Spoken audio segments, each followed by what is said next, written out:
नमस्कार, स्वागत है आपका हमारे चैनल नेक्स्ट 9 स्पिरिचुअल में और मैं हूं आपके साथ श्रुति।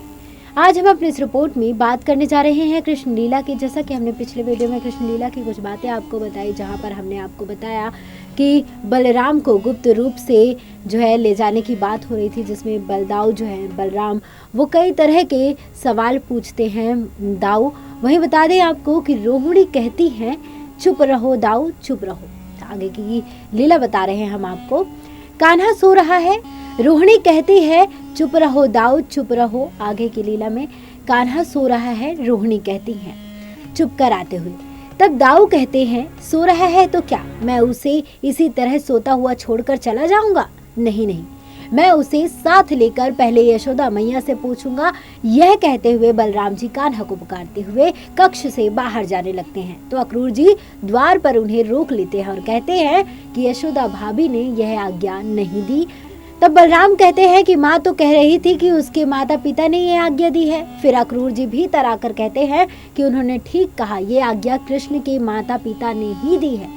तभी श्री कृष्ण भी द्वार पर आकर खड़े हो जाते हैं, लेकिन अक्रूर जी और बलराम की उनकी ओर पीठ रहती है। तब बलराम अक्रूर जी से तेज आवाज में पूछते हैं मैया बाबा नहीं तो कौन है उनके माता पिता? अक्रूर जी चुप रहते हैं तो बलराम चीख कर कहते हैं तो कौन है उनके माता पिता जिन्होंने आज्ञा दी है? इनकी चीख को दूसरे कक्ष में नंद बाबा और यशोदा मैया भी सुन लेती हैं। अक्रूर जी कहते हैं राजकुमार, ये भेद हम आपको अभी बताना नहीं चाहते थे, परंतु आपके हठ ने हमें विवश कर दिया है। तो सुनिए, कृष्ण के पिता भी वही हैं जो आपके भी पिता हैं। यह सुनकर बलराम जी चौंक जाते हैं। पीछे खड़े श्री कृष्ण भी यह सुन लेते हैं। अक्रूर जी कहते हैं वसुदेव जी, हाँ आप दोनों वसुदेव जी के पुत्र हैं और आपस में भाई हैं दोनों। पीछे खड़े श्री कृष्ण मुस्कुरा रहे होते हैं। अक्रूर जी आगे कहते हैं कि अंतर केवल इतना ही है कि आपने देवी रोहिणी के गर्भ से जन्म लिया और कृष्ण ने देवकी के। ये भेद हमने इतने वर्षों से आप दोनों की सुरक्षा के लिए छिपा रखा था, परंतु अब कंस को इसके बारे में पता चल गया है, इसलिए उसने कृष्ण को मथुरा के उस समय जाने का न्योता दिया है। सौभाग्यवश उसे अब तक आपका पता नहीं चला कि आप भी वसुदेव के पुत्र हैं। इसलिए हमने ये योजना बनाई है कि कृष्ण के मथुरा जाने से पहले आपको रातों रात यहाँ से निकालकर किसी सुरक्षित स्थान पर पहुँचा दिया जाए।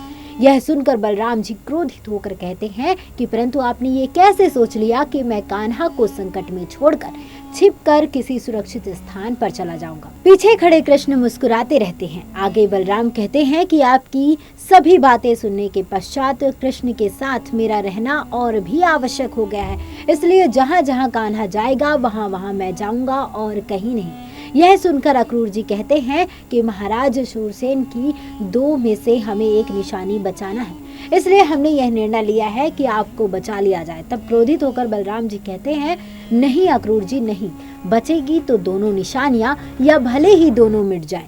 इस समय बड़ा भाई होने के नाते मेरा कर्तव्य है कि अपने छोटे भाई की सुरक्षा करूं, संकट के समय में उसे छोड़ कर न जाऊं। मैं तो पैदा ही हुआ हूँ अपने कान्हा के लिए और वो ही मेरा प्रभु भी है। यह सुनकर श्री कृष्ण भी भावुक हो जाते हैं। यह कहते हुए बलराम कहते हैं कि बस अब चलिए मेरे साथ, मैं उसे सब कुछ बता देता हूँ। यह कहते हुए जैसे ही पलटकर बलराम जाने लगते हैं तो उन्हें द्वार पर खड़े श्री कृष्ण नजर आते हैं। श्री कृष्ण कहते हैं मुझे बताने की कोई आवश्यकता नहीं है, मैंने यहाँ खड़े खड़े सभी बातें सुन ली हैं। अक्रूर जी, रोहिणी, यशोदा मैया और नंद बाबा सभी चौंक जाते हैं। यह सुनकर बलराम कहते हैं तो बोलो कान्हा, मैं ठीक कह रहा हूँ ना? कान्हा कहते हैं हाँ दाऊ भैया। बलराम कहते हैं कि तो कह दो इनसे कि जो मैं कह रहा हूँ वही होगा। हाँ, कान्हा कहते हैं अवश्य यही होगा। इस जन्म में आपकी आज्ञा का पालन करना और कराना यही मेरा धर्म है। यह सुनकर बलराम के चेहरे पर मुस्कान आ जाती है। फिर कान्हा अक्रूर जी से कहते हैं अक्रूर जी, आप हम दोनों के लिए जितने चिंतित हो रहे हैं उतनी चिंता करने की आपको आवश्यकता नहीं है। अक्रूर जी कहते हैं कान्हा, तुम ये क्या कह रहे हो? तुम संकट की गंभीरता को नहीं जानते हो। यह बचपन की बातें नहीं, बुद्धि से कार्य लेना चाहिए।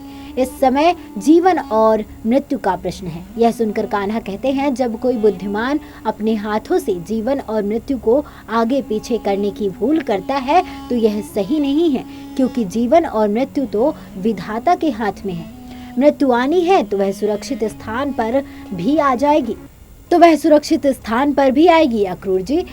इसलिए मृत्यु के भय से हम दोनों को मत डराइए। हम और दाऊ भैया इकट्ठे मथुरा जाएंगे और अवश्य जाएंगे, क्योंकि इतनी सारी बातें सुनने के बाद हमें भी महाराज कंस से मिलने की उत्कंठा हो रही है और यही हमारा निर्णय है। क्यों दाऊ भैया?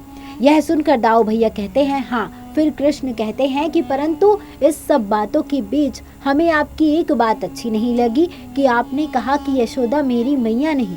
आपने इतना बड़ा झूठ कैसे बोल दिया?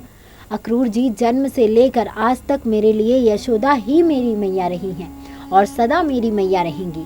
यह सुनकर यशोदा मैया की आंखों से झर रहे आंसू देखते ही बनते हैं। अक्रूर जी कहते हैं परंतु आपका जन्म? अक्रूर जी को बीच में ही रोककर कृष्ण कहते हैं कि मुझे जन्म किसने दिया मैं नहीं जानता, परंतु मेरी याद में पहली बार जिसने मुझे पुत्र कहकर बुलाया था वह मेरी यशोदा मैया ही तो थी, और जिसने मुझे उंगली पकड़कर चलना सिखाया वो मेरी यशोदा मैया ही तो थी अक्रूर जी। फिर कान्हा की भावुक बातें सुनकर दूसरे कक्ष में माता यशोदा चीखते हुए कहती हैं कि मैं नहीं सुन सकूंगी, मैं मर जाऊंगी। यह कहते हुए यशोदा पलंग पर गिर पड़ती है। सभी उस ओर भागते हैं। यशोदा रोते हुए अक्रूर जी से कहती हैं कि मैंने आपसे कहा था कि आप उससे कुछ नहीं कहना। विदाई तक तो मेरा पुत्र होने का भ्रम बना रहने देते अक्रूर जी। जाते समय वह मुझे माँ की तरह कहकर जाता तो आपका क्या बिगड़ जाता अक्रूर जी। फिर भले ही आगे जाकर उसे सब बता देते कि मैं उसकी माँ नहीं हूँ। यह सुनकर श्री कृष्ण यशोदा के सिर पर हाथ रख कर कहते हैं नहीं मैया, ये झूठ है मैया। ऐसी झूठी बातें ये मुझे कहीं भी बताते तो मैं नहीं मानता मैया, और न मान सकता हूँ मैं धरती पर जहाँ भी रहूंगा मन से मैं सदा तेरा ही पुत्र रहूंगा माँ। यशोदा मैया कहती हैं मेरा दिल रखने के लिए सदा से झूठ बोलता आया है रे तू। फिर अक्रूर जी वहां से चले जाते हैं। अक्रूर जी अपने गुप्तचरों और सैनिकों से कहते हैं बलराम के हट से सारी योजना उलट पुलट हो गई है। अब सुनो, सब साथियों से कहो कि उस घाट के आसपास ही छुपे रहें जहां स्नान करने के बहाने हम रुकेंगे और दूसरे किनारे अपने साथियों के संग संकेत की प्रतीक्षा करें। इधर गोकुल में कान्हा के सखा आपस में बात करते हैं कि सुना है कि कंस के कहने पर अक्रूर कृष्ण को लेने आया है। एक कहता है कि ये हम कदापि नहीं होने देंगे, दूसरा कहता है कि परंतु हम उसे कैसे रोकेंगे। तब वह कहता है कि ये मैं नहीं जानता, परंतु मैं इतना जानता हूँ नंदराय जी ने एक आवाज दे दी कि मेरे पुत्र कृष्ण को बचा लो तो गांव का बच्चा बच्चा अपने प्राण दे देगा।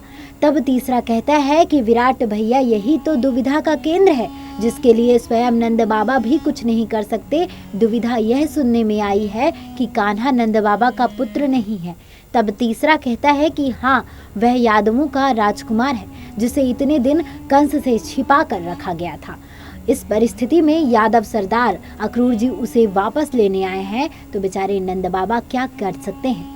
उधर फिर से यशोदा मैया नंद बाबा और श्री कृष्ण को बताते हैं, श्री कृष्ण को समझाते हैं कि तू चिंता क्यों करती है मैया, तनिक सोच, तेरा कान्हा कालिया नाग को परास्त कर सकता है, इंद्र के कोप से बचाकर गोवर्धन पर्वत उठा सकता है, तो ये कंस उसका क्या बिगाड़ लेगा मैया। यशोदा रोते हुए कहती है इसीलिए तो तुझे कहती थी कि ऐसे चमत्कार मत किया कर, तुझे किसी की नजर लग जाएगी। मैं कह कहकर हार गई कि लल्ला भगवान मत बन, मेरा लल्ला ही बना रहे, नहीं तो एक दिन तुझे मैं खो दूंगी। अब देख लिया ना उसका परिणाम।